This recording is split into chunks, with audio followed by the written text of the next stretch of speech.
everyone, it's Joe Waxman, and I'm here with Ed Esko. And Ed hardly needs any introduction at all because everybody knows Ed. He's been a big macrobiotic teacher for a long time, done tons of stuff. I mean, how are you, Ed? Great, Joe. It's nice to see you, and thanks for your project. This is wonderful. Awesome. Thank you for agreeing to be interviewed by me. And let's not waste any time, Ed. Tell us your story. Wow, where do we start? Whatever you want.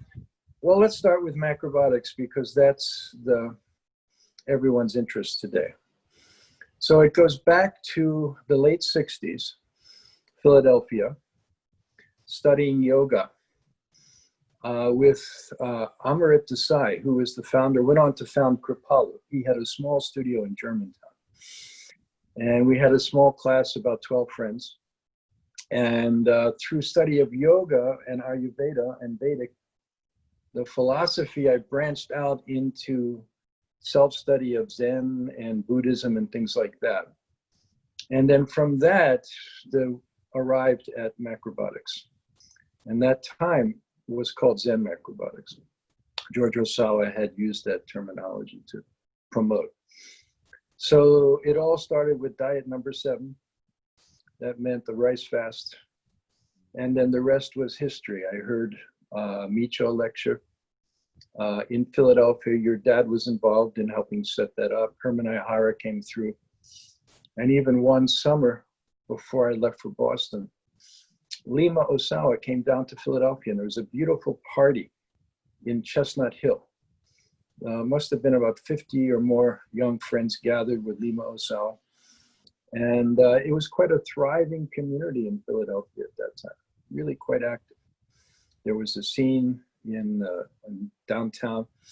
We attempted a restaurant called Ceres. A lot of things were going on. Lectures were going on, teaching was going on. The big names in macrobiotics were all coming through. So it was from there that I jumped up to Cambridge, and I stayed, believe it or not, in the house, study house of a guy named Rod House. Rod House. And Rod House was probably the founding father of Philadelphia macrobiotics. And he had moved up to Cambridge a number of years before that and was teaching at the Mass College of Art. And he had a student house in Cambridge. Maybe about a dozen young students were living there. Many of them were working at the macrobiotic businesses like Erewhon. The restaurants, there were at least 3 restaurants at that time. And also attending Michio's lectures almost every night. He was really doing amazing stuff, right? So we had a lot to do right from the beginning. So from there, it evolved because when I first heard Michio, I realized what he's saying is what I inside believe in. You know, he's really expressing what I believe in. Mm-hmm. And the dream was that, and is remaining very strong, that we can make this world into whatever we want, and we can have a very sustainable, very peaceful, and a very happy life in this planet, not just ourselves in a small group, but the entire society can also enjoy that. And so that was the dream I committed myself to and been working toward ever since. And so it's taken many, many forms. It's probably, we only have about an hour, so I don't think there's enough time to go through all of it. But anyway, that's how it started. And yeah, so that was the beginning, I guess. And well, then what happened for you? I mean, where did it all take you? Well, then I got married. And in those days, the Kushis were very pro-family, mm-hmm. as we still are. And they encouraged us to, my wife Wendy at the time, have children. And boy, did we follow that. So 8 children later, the rest is history. And I believe you come from a similar background. Yeah. Those early macros really like to reproduce. Yeah, well, we had the time and the money, I guess you could say, compared to guys today who have a much more tight lifestyle. Our lifestyle back in the 70s was really wide open, Joe. It was, you know, nobody had student debt. almost it was at the point where even in a family of four, just the dad needed to work. Mom could not necessarily have to work to support the family, raise kids, and that kind of almost like Ozzie and Harriet type image was just about ending at that time, but it was still there. So we had luxuries, a lot of luxury in terms of time and, disposable income that guys today just simply don't have. So it's a whole different world. That's why the whole paradigm and the whole way that we present macrobiotic education especially has to adapt to this new reality. Yeah. So where did it all go? I mean, I know you ended up in Beckett, but take us through the steps. Well, the headquarters of the ground, the epicenter, if you will, was Boston. And the Kushis were living in the suburbs like Brookline and Wellesley and places like that. And in those days, like I said, you could rent mansion, 8 to 10 bedroom mansion for $700 or $800 a month. Can you imagine this in Brookline? That's crazy. So the Aveline rented maybe half a dozen houses and had the staff of Erewhon and the Natural Food Company and all of the other enterprises staying there. The students were all staying there. So that was going on. And then Michio started teaching more intensely and organizing his teaching. So I helped him do that in the beginning. It was called the EastWest Foundation. And so we had a small studio right by the Boston Common, the Arlington Street Church. And so my job was the kind of manager of the EastWest Foundation. I was actually officially the vice president. And so that would be to arrange Michio's lectures, do the publications. We had a number of magazines and periodicals that we put out. And then that became more organized. We started to do more official seminars. We actually marketed Michio Kushi seminars.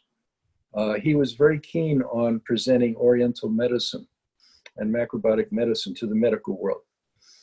And so we started these Oriental medicine seminars, and he taught amazing stuff. It was the full spectrum of Chinese medicine, actually, meridians, 5 transformations, yin and yang, the herbal medicine, shiatsu, all of it in packaged seminars. And we marketed that to doctors and chiropractors and holistic practitioners. So that was one thing we did. Another thing we did was organize the first macrobiotic modern version of the summer conference. And that was in 1975. And that was in Amherst College in Amherst. And it was a huge success at that time. And so that became such a success and developed such momentum that it's continued actually up till now, in present. It's gone through many different transformations, but it's still going on. Yeah. All these years later. I guess it's 45 years later now, right? 1975. It's amazing. Yeah.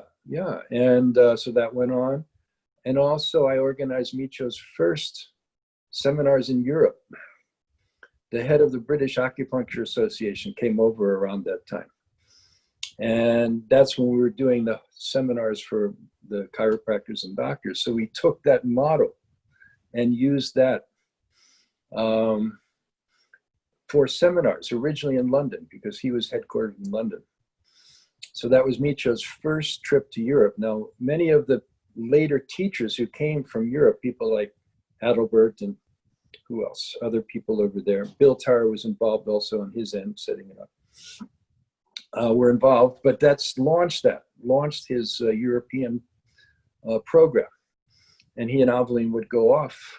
At one point, they were going off every couple of months for like a week or two and touring the various cities of Europe. And in those days, Joe, you have to think they had hundreds of people turning out. It was like a juggernaut. It was a phenomenon, almost like, like a rock and roll show. Right. In terms of numbers and excitement and energy, that was there. It was incredible. Uh-huh. So there was that. And then what else did we do? We organized a program at the University of Massachusetts in Amherst. They had something called integrative medicine, 1975 it was. So we developed a curriculum for that. It included macrobiotic principles like yin and yang philosophy. That was one course.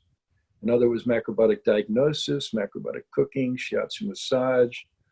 And that was also hugely successful. We had about 150 people sign up for that. It was given at the UMass. It was part of their adult education, so-called continuing education program. And that curriculum became the core for what later became the Kushi Institute. So our friends in London, Bill Tara, actually the first Kushi Institute was in London, not in Boston. Bill Tara set it up, and he kind of borrowed some of the elements of that curriculum. And then that's been going. That went on right up until 2016, when the Kushi Institute closed. And originally that was happening for this country, it was happening in Brookline, Mass. There was a very nice studio space that the Kushis rented with a nice kitchen facility with overhead mirrors and a very bright space. And so that's where it was located for many years. And then in the mid 80s, the Kushis purchased the property in the Berkshires, Western Mass, about an hour and a half west of Boston. Mm-hmm. And they picked a really great area because the Berkshires is halfway between Boston and New York and is a total cultural center for the East Coast. So things like the Tanglewood Music Festival, Boston Symphony Orchestra, the Jacob's Pillow Dance Fest, all these really leading cultural organizations are headquartered here in the summer mostly. Plus my yoga teacher, Yogi Desai, moved his early Kripalu from Pennsylvania up to the Berkshires also in Lenox. And that became one of the leading yoga centers in the country, if not the world. Right. So it was a very good choice on their part. And so that added a whole new dimension. The dimension that added was the students could all stay in one place. Whereas before they were scattered in the various study houses and would meet for classes and then go home. Right. So the advantage here was it was it was a total immersion kind of experience. And that meant the food, the food could be prepared for everybody and everybody could share in that experience together, changing themselves. So that's kind of up to the present time. There are many more things too going on. But as far as macrobiotic education up until the present, that's pretty much the background, I would say. So, I mean, you've been extremely active and busy, writing books, and I think almost more than anyone, you've been along, Michio's side, you co-authoring so many books and, teaching at the Kushi Institute.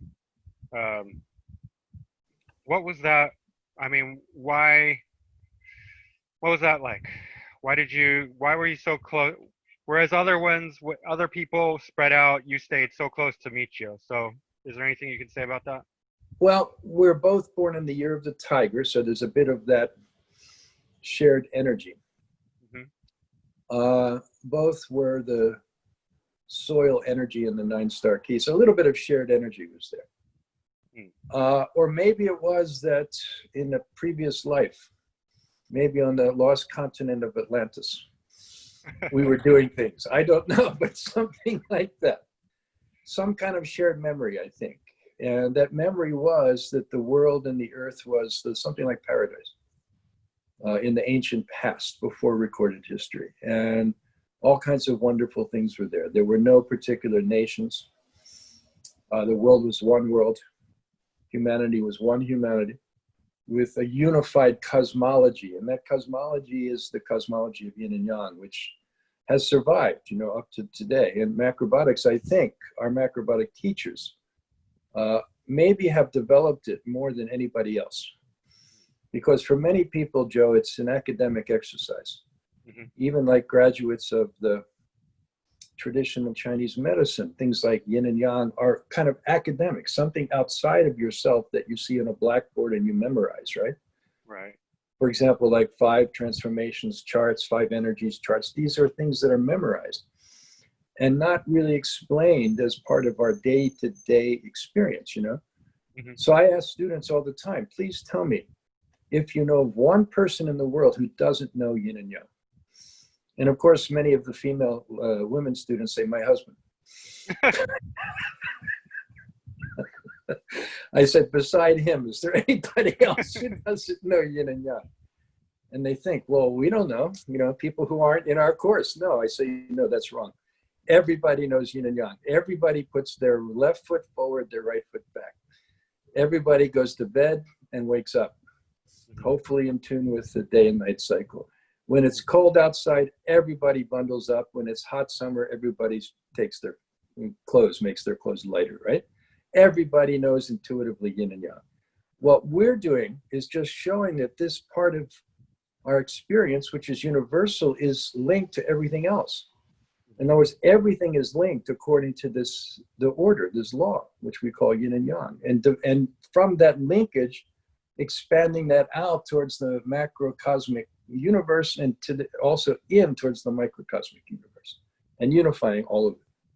So, yeah, so I think to get back to your question, I think shared memory with Michio Kushi was there. And I think not just with him, but, with many people. So when Michio passed away, we wrote a book. Michio actually asked me about 6 months before he passed away. He said, Ed, please write a book. I said, okay, any ideas? What should we do? He said, please collect the essay and article from my friends and students, their experience together with me, or their thought about my ideas. And so we did. And that book was called Remembering Michio. It came out right after Michio passed away, around 2015. He passed away in 2014. And I just redid it actually this year.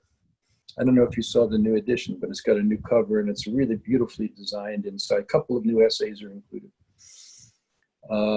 So there's that shared memory and shared experience, I think, but not just him with me. There's about 100 different people in that book also, and many more who didn't make it into the book, who still have those shared experiences and shared stories. So. Right. Okay. Yeah. I mean, I think Michio's spirit is sort of with the macrobiotic community, looking down on us and guiding us and helping us. Uh-oh.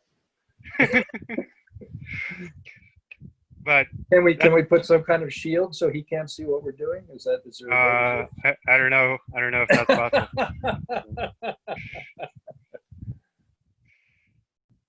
But so bring us up to date. What are you doing these days? Well, okay, since for a number of years, I took a sabbatical from the KI. I was involved in it very actively in Brookline and in Beckett. And then toward the end of the 90s, I took a sabbatical. And the sabbatical was to develop, first of all, my own cooking. And so I embarked on a 10-year adventure of cooking practically every day. Mm-hmm. And just let me say this, that made all the difference in the world as far as my teaching was concerned. Interesting. Whereas my teaching before that, it was academic. Mm-hmm. And Michio would say, it's sometimes too conceptual, drink less coffee. Then, but after that 10 years, it became very down to earth, very practical. So that was a hugely important episode. Mm-hmm. The second thing I started to work on was the developing what we call new science. And I don't know if you remember or saw, but towards the end of his life, George Osawa, who died in '66, became very fascinated with the possibility of low energy atomic transmutation. Yeah. Which was developed by a French scientist, or I should say modern version. One discovery was by this French scientist named Crevant, Louis Crevant. And so he did a little tinkering around with it and had early success. Mm-hmm. And quite frankly, right before he passed away, this was the thing in all of the macrobiotic publications, was all about this. Mm-hmm. And Osawa only worked on it for about a year and a half before he passed. So he didn't really have a chance to go further with it. Michio tried to carry it further, a little bit, right, in Cambridge and Boston. But Michio is very much preoccupied with other issues. For him, the central issue was the food supply, the food quality of the modern world. And you probably don't remember because you didn't experience it, but before the Kushis and macrobiotics, it was a real desert out there as far as good quality food in America. I Yeah, mean, I'm aware of it. it was really like Betty Crocker, and that's what we all grew up with, you know, and there was no such thing really as organic, not much, right? Or Whole Foods, none of that. So that was a huge challenge. So Michio had to work on that together with Aveline and many other friends. And then also the whole medical world was really lost in in a kind of a maze, you know, caught in a maze of symptomatic specialization and all that.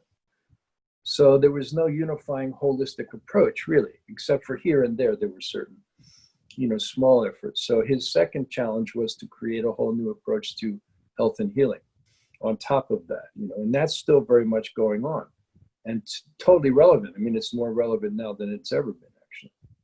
But on top of that, the next thing was a whole new society based on a whole new industrial paradigm, whole industrial model. So I started to look at that, you know, during my sabbatical, especially the use of the extractive technology and destroying the environment to extract minerals and scarce metals and things like this. And then also energy, right? The whole fossil fuel paradigm. And so we've got to change that if we're going to go to the next step. Even if everybody's eating macrobiotically, suppose, I mean, that would eliminate degenerative disease, it would eliminate COVID-19, all of that would go away. But still we'd be stuck wanting to drive a car or use a cell phone, unless you wanted to go back to a primitive life. No, and, not me. You know, every time I talk to my wife about surrendering her cell phone, she said, no, I'm not going to go back to a primitive life. We like what we have. And okay, so the point is, where do we go? How do we can't keep going the way we're going with the present technology. We need a whole new paradigm. Just like macrobiotics is nutritionally is a whole new paradigm. Okay, it broke the stagnation that was there in the food world. Okay, and really American food back in the 60s was a desert, you know, and now it's quite nice. And the same thing, the medicine, it was either you do it exactly what your doctor says, and big medicine and big pharma say you don't do anything. Now there are many opportunities like alternative and holistic medicine, which macrobiotics was promoting, right? So anyway, that led to a whole study. I formed a company with Alex, Jack, and Woody Johnson called Quantum Rabbit, okay, based on Alice in Wonderland, to do actual research on this transmutation theory, okay? And we did. In fact, believe it or not, I just finished the new version of the book that originally Michio and I did. It was called The Philosopher's Stone. That was his early lectures back in the 70s and 80s. And what I did was I included all of the articles and publications that I've done since then in this book, because it's an extension of Michio's original teaching. So it's about 300 pages. It'll be out next week. Nice. I'll get you a copy. I know you're interested in that kind of stuff. I am. Yeah. My email is actually Macro Gold Machine, based on Michio's story about the gold machine. You probably know it, the little anecdote. Actually, believe it or not, Joe, I discovered there was a guy who was at Michio's alma mater, Tokyo University, in the 1920s, 1 year before Michio was born, who did all of these transmutation experiments at Tokyo University, converting tungsten metal into gold. And he did it. He did it, and practically around the year of Michio's birth, and that was the college, the university that Michio went to. So very interesting, right? Very interesting stuff. The issue that Michio suggested, right, toward the end of his life that we pursue here with this was the whole issue of environmental crisis, critical issues, and the most important was nuclear waste. Because in my mind, that nothing comes close to the pollution level of nuclear waste. You know, as bad as carbon waste is, as bad as the dead zone in the Gulf of Mexico is, doesn't equal plutonium, right, waste. Or U-235, right? Doesn't equal that. I agree. That's why I couldn't get behind the idea of clean nuclear energy to replace dirty coal. I mean, that's, going from bad to worse. It is. And I was recently in touch with an activist down in New Mexico. She contacted me. And the reason she contacted me was a New Jersey company, Holtec International. I think they have a place right in Camden. They have a plan. They bought 1,000 acres in New Mexico in the desert to create a storage facility for the entire nuclear waste inventory of the United States. Can you imagine this? Right now, it's all being stored in the individual power stations. So like we have Vermont Yankee up here. What do you have in the Philadelphia area? I forget what the name of it was. Your nuclear power station. Oh, we have 3 Mile Island, right? 3 Mile Island, right?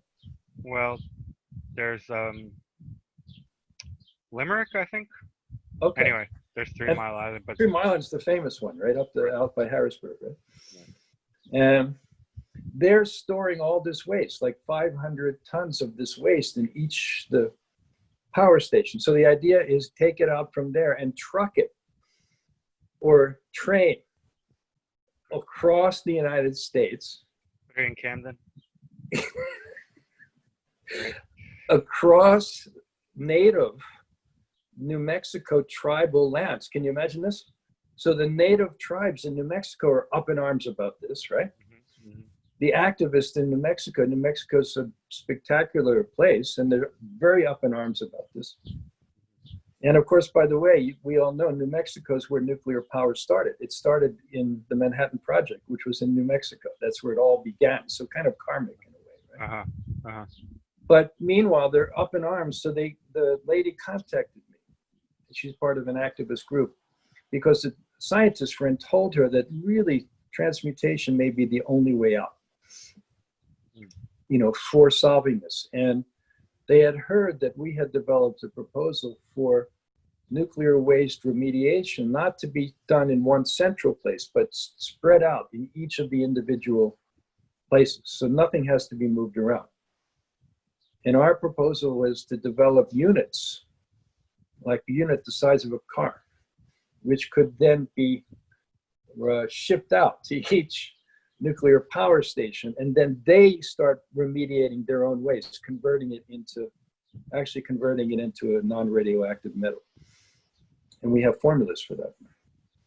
So anyway, she contacted me and got very excited. I sent my papers out to her about it. But again, in many ways, this transmutation and even macrobiotics in many ways is the language of the future. And sometimes it's very hard for people speaking the language of the present to comprehend what we're saying. Right. And we've all experienced that a million times with just trying to talk about macrobiotic diet to people, right? Mm-hmm. It's like speaking a language that they don't understand. Right. Okay? So very unfortunately, the transmutation is part of that language of the future. It didn't connect. So she's now saying, well, they want to see more proof and they want to see this and that, and let's wait. And maybe if they just store it in the local place. But again, there's no such thing as a solution to that until we get rid of it. There's no solution to nuclear waste until it's gotten rid of. It's changed into something that's not as toxic and not as, bad for us, okay? So that's part of that. That's where that whole transmutation study is led. So anyway, this is called the Philosopher's Stone, and I hope friends that are watching, look for this on Amazon maybe in about 2 weeks. And I'll send you a copy because I know you're a big fan of this stuff. That would be great. And send me a link too. I'll include it with this interview. My only thoughts about that, Ed, and I don't want to go on too long about this, but if you guys did come up with a great, discovery, aren't you worried, and this is a bit conspiratorial minded, that the government's going to come in and confiscate it and just put it away on the shelf like they do with all the other, wonderful technologies that can undermine modern. You mean like Hangar 51 from Indiana Jones? Yeah, something like that. That depends on who our friends are. So I think if we can make an alliance with very big friends, friends who are kind of immune from that kind of situation because they're so high profile and have such huge resource. That's the way to go. Like who? Like, well, I thought, well, like friends, I have friends, for example, at MIT at the highest level. Oh, okay. I thought up until recently, I thought Bill Gates might be a good contact. Of course, now he's a bit tarnished now, but he's working on a different type of reactor. Did you know that nuclear reactor out in Washington State? Is he? I don't know. Yeah. His place is called Terra, Terra Power, Terra Power. And he's claiming that he's able to remediate nuclear waste and reuse it while generating minimal waste in the process. But still, the key point is minimal. Some, right? So maybe we could couple our technology with his, so it literally produces no nuclear waste. And then he changes now and he becomes a good guy. I don't know. But the point is, those type of friends are going to be needed to carry this to the level that it has to be, carried to affect society in a big way. So, I mean, I love the vision of looking at the world and wanting to, take macrobiotics beyond its, normal, brown rice, miso soup, plate proportions and all that, into the bigger picture.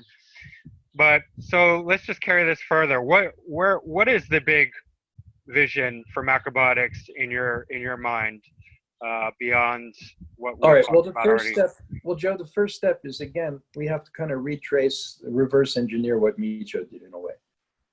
And that is the food, okay? So let's look at the current COVID crisis. The current COVID crisis is a gigantic wake-up call to the entire society, to the entire planet. A meat-based diet does not work, okay, for many, many reasons. And one of the key reasons is the meat industry itself is so highly centralized and vulnerable to supply disruptions. Meaning that it's all concentrated in like 8 major places. I think it's at 5 or 8. A ridiculously handful of meat packing facilities control the whole market now. Right. There are outliers here and there, but the bulk of that is done in just maybe 8 places, something like this. Ridiculous, right? And those places were all, everybody knows, they were all hotspots for COVID infection. The workers there, not only there, but also in the surrounding communities. Those were clusters. So in other words, this so-called COVID-19 infection tends to follow meat eating. You know what I'm saying? That's interesting. Yeah, and also, like, the work that we've all done is very clear that the body's immune response is damaged by a high meat diet and is enhanced by a high plant diet. And that's all coming to the front now because people are starting to see, well, what is the immune response? Well, it's largely mediated by something called the microbiome, right, which is 100 trillion, the microscopic organism, bacteria, mostly in the digestive tract. Right. And that microbiome has a very symbiotic relationship with the body's immune cells, 80% of which are also in the digestive tract, on the other side of the intestinal barrier, okay? So there's a constant interface going on. And it's very clear that carbon-based diet, which means plant-based, right, carbohydrate, carbon-based, is doing 2 things. It is promoting diversity among what are called the beneficial bacteria, helping them enlarge and become many, diverse. And it's also keeping in check the bad bacteria. Whereas a protein-based diet, that means nitrogen-based, is having the opposite effect. It's causing the bad bacteria, it's acting like nitrogen fertilizer to promote them, their growth, their overgrowth, and eventually they overcome and they get way out of proportion. And a toxic environment starts, and that directly is knocking down the immune system or making the immune system overreact. We have this in the Gulf of Mexico, this gigantic dead zone, you know, this. Yeah, I do. I'm very aware of that. Mm-hmm. So suddenly we're not having shrimp anymore, right? So boy, oh boy, okay. But the point is, right? And that is all nitrogen runoff from mostly from the agriculture and the food industry. The waste of the animals is all nitrogen. Yeah. And all the runoff from the fertilizer is going, collecting in the, the tributaries of the Mississippi and then flowing down and then emptying into the Gulf of Mexico. And then fertilizing these toxic algae, which suck all of the oxygen out of the environment. Yeah. So what's going on with many people? Well, they've got a toxic dead zone in their colon. Yeah. Same thing. Yeah.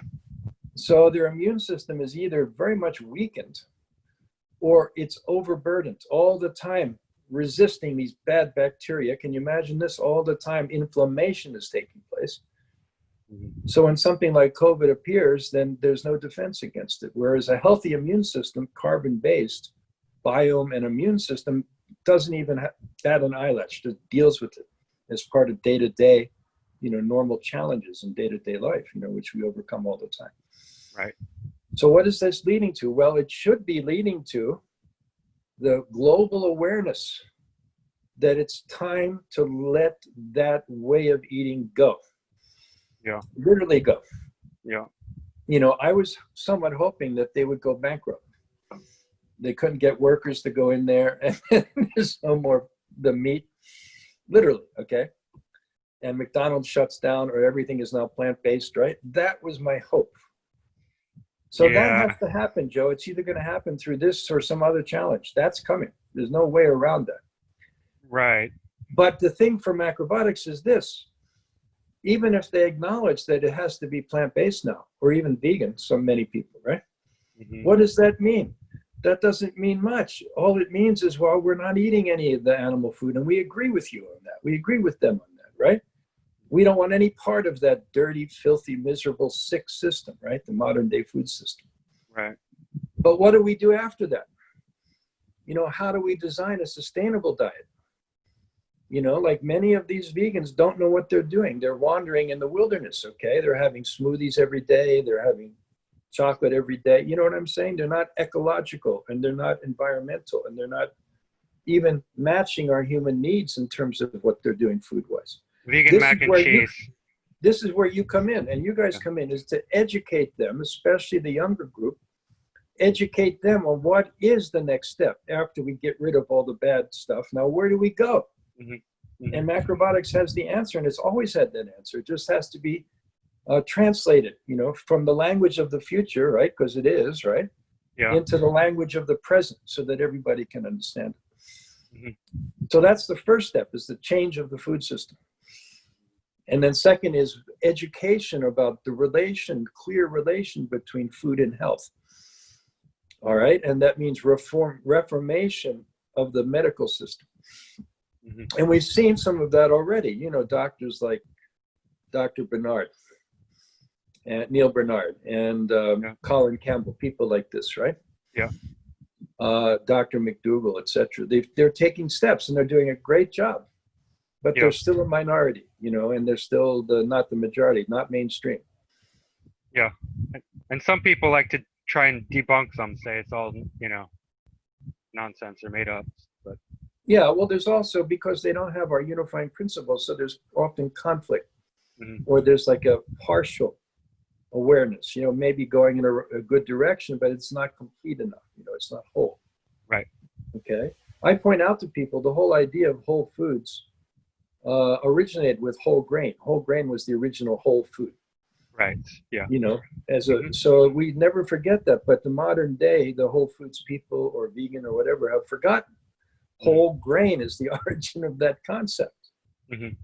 And so our education in the future is going to largely convince them, make them become aware that whole grain must be the centerpiece of any plant-based diet. And that is what macrobiotics has been saying from day one, right? Yeah. So again, it's the language of the future. How we translate it into the present is the very important issue. And then from there, once that's underway, then hopefully new science, new technology, a whole new civilization comes from that. So I like that you're saying things like language of the future, because sometimes I get annoyed when people look to the past to justify macrobiotics, solely. Of course, we can look to the past, can gather things from the past, but we're not living in the past. We're not trying to go to the past, and we're not trying to duplicate traditional people, because we don't live like them. We have electricity, we have laptops, we have iPhones, and we are not working in the dirt and the mountains and the rocks and carrying the water all day long.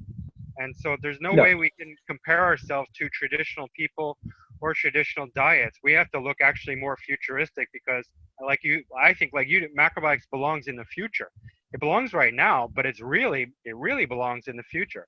So my question is, we're going through some sort of big upheaval right now in society around the world. sure. This is we're in a global changing scenario. And I'm wondering how you think about this in terms of what Michio said, that there was going to be like big changes. And I'm not clear, but he said different times at different times, I think. But now, in your mind, are we in a transition to what could be called the golden age, so to speak?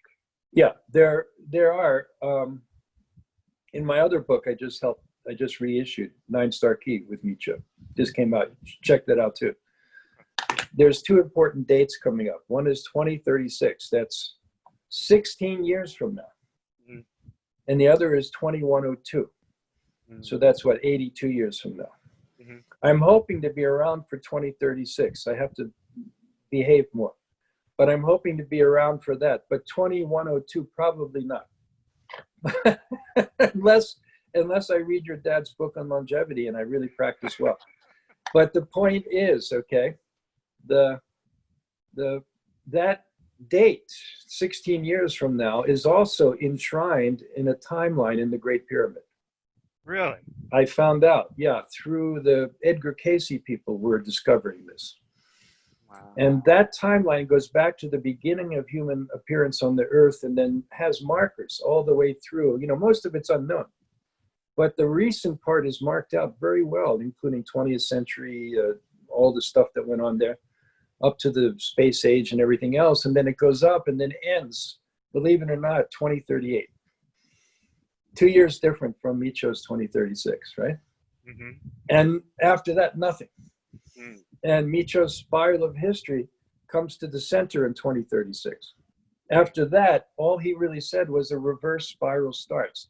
If the spiral up until now has been one of material development, right? And it's no denying that's what's happened.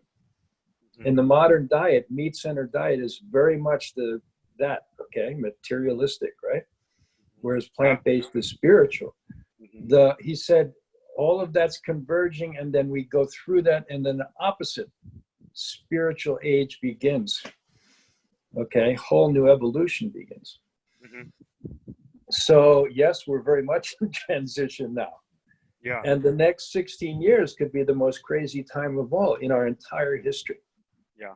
Because everything is gathering in toward a central point. Convergence. I call it the great convergence, the convergence point. So macrobiotics, even though it's the language of the future, no doubt, we have to use this next 16-year period to translate it as quickly as possible into the present situation. And the thing that we have to give people is a sense of hope and vision for the future, more than anything else. Dream. Mm-hmm. Mm-hmm.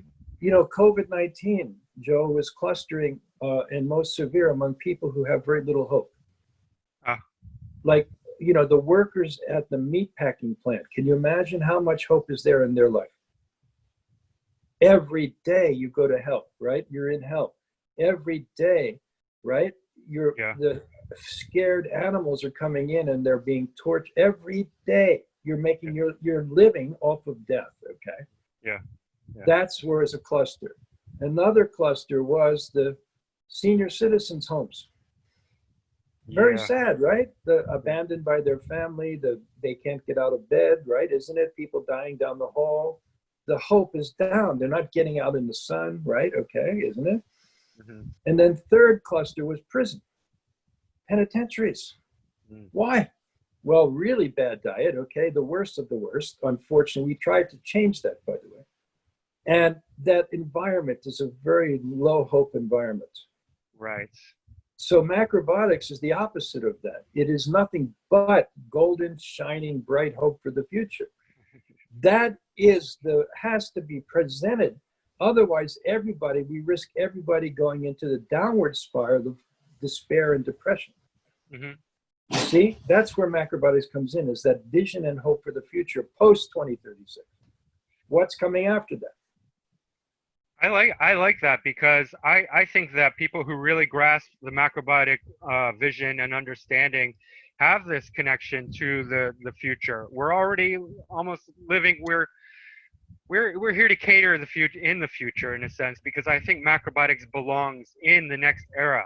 We're just like the seed right now. We're in its infancy, and I have great hopes for macrobiotics, and it's really just starting to awaken within me. That's why I'm doing these things, because something just woke up and said, now I have to begin my journey, my job within macrobiotics. Good. Very good. And guess what? The world is going to meet you halfway soon. Whereas it's fallen on deaf ears. I talk about that in the Philosopher's Stone, how, we had pretty good evidence that this is a real thing. Transmutation is very real. Mm-hmm. Even making, metals like palladium, very rare, okay? But what happened? Well, we weren't so much opposed or resisted as much as ignored. Just simply ignored. It doesn't fit into our view, and we can't understand the language you're speaking. However, in terms of the dietary, nutritional, the health aspects of macrobiotics, that language is now gradually filtering into the public mind and public consciousness. And they are now approaching the point where they can begin en masse to understand that. The transmutation may take a couple hundred more, I don't know. But anyway, that we know at least that's there for the future. We know that's there, okay? Yeah. But these preliminary steps, like that, food system and, the quality of food and healthcare and vision, positive vision, that has to come. Inspiration is another word for that. And then, then everything's possible once that is established. But our job is to be sure, with things like COVID-19 and lockdown and all of the dark energy that's out there, that we provide brightness to counterbalance that. Yeah. Okay. Yeah. And the key point, the real key time frame for that could be the year 2036, 16 years from now. So we're laying the groundwork now for that. Yeah, that's great. I resonate with that. I feel very strongly that what you're saying is completely in line with my own vision and understanding. Well, Joe, there's a reason for that. And that is you're eating whole grains and I'm eating whole grains. I'm not kidding, okay? Yeah. And there's an actual reason for that. And that is the fact that the whole grains have antennae coming out called awns, the hair. Mm-hmm. And those antennae are primarily channeling nighttime energy from the cosmos. Whereas the leaves are channeling daytime energy from the sun and making carbohydrate, glucose from that. That glucose is something like soft clay gathering toward the grain, and the hands that mold that or imprint that or send information that are these awns, and the universe itself information. Now, where is that pointing? That's pointing to the night sky, okay? Billions of stars. So no wonder we feel happy when we eat grain. Isn't it? We feel unlimited. We feel no restriction. Isn't it? The future is endless and bright because the universe at night is not dark. It's just very subtle light, okay? Yeah. And especially there's that toward the north sky, the Milky Way belt, because our North Pole is facing the outside of the Milky Way towards the universe, the outer orbit. And it's when that spiral arm of the Milky Way comes directly over the North Pole that the Earth is showered with this spiritual radiation and emanation. Interesting. And every day we're getting closer to that. 2102 is the milestone when we start going directly into that. Why is that important? Because grain is the food that's already getting that information, getting that energy from the Milky Way. we can say the future. So when you eat that, we are picking that up. So our so-called future language it's our common sense. Yeah. Common sense, one world, right? Common sense, world peace, isn't it? Common sense, the plant-based eating, isn't it? Yeah. Nothing esoteric or strange. Common sense coming from the universe. Okay. Yeah. So that's why I think our macrobiotic group is most well positioned to pick up in its widest form that future, that future image and language of the future, and speak that language and translate that in the present. So one foot in the future, one foot in the present. That's the key point. That's interesting. Yeah. Okay, great. I hope that was okay. Yeah, I think it is great. And I mean, what else have you got for us? I think let's leave our message with that. And I know many of our friends during this COVID, the epidemic, and so-called lockdown and social distance, are feeling alone. Is that right? Many friends. What do you think? I think so. I've heard that. Whereas before we had things like, the summer conference, we'd all get together. There were gatherings, even family dinners, and normal human community.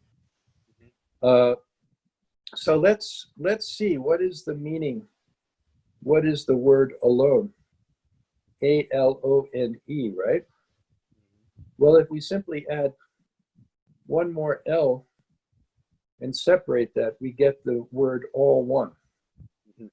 So are we really ever alone? Or are we all one?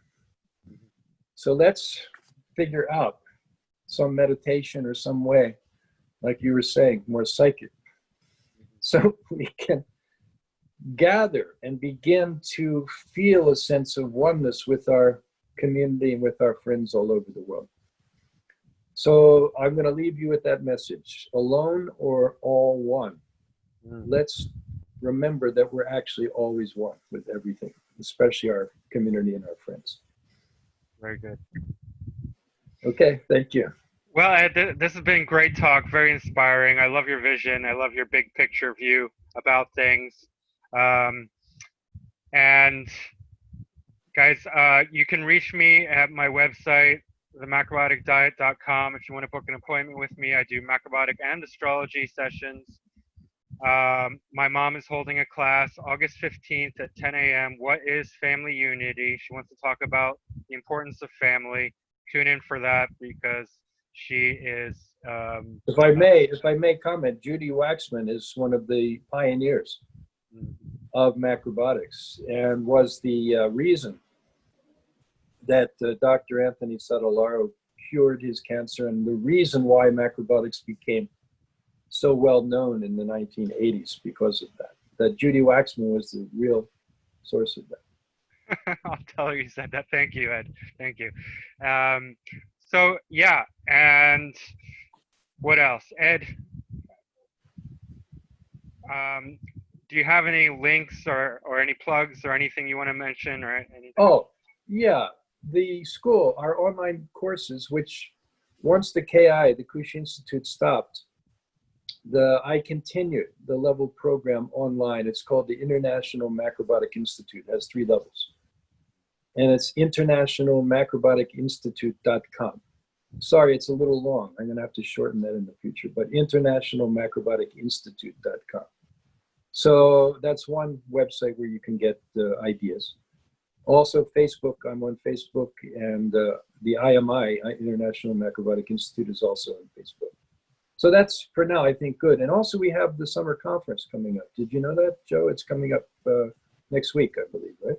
Is it all online? Yeah, all online this year, yeah. Amazing. And it might be good to put either Alex or Bettina on your program. Yeah, absolutely. I have so many people that I've yet to contact, but if anyone wants to contact me, please do. All right, yeah. Otherwise, I will get around to everyone eventually. Yeah, because they can plug, mention the conference, and maybe some of your viewers might be interested in that as well. It's coming up very soon. It's a very Okay. reasonable and very exciting program. Your dad's on it, and many of our leading teachers are all featured. So Great. okay. Great.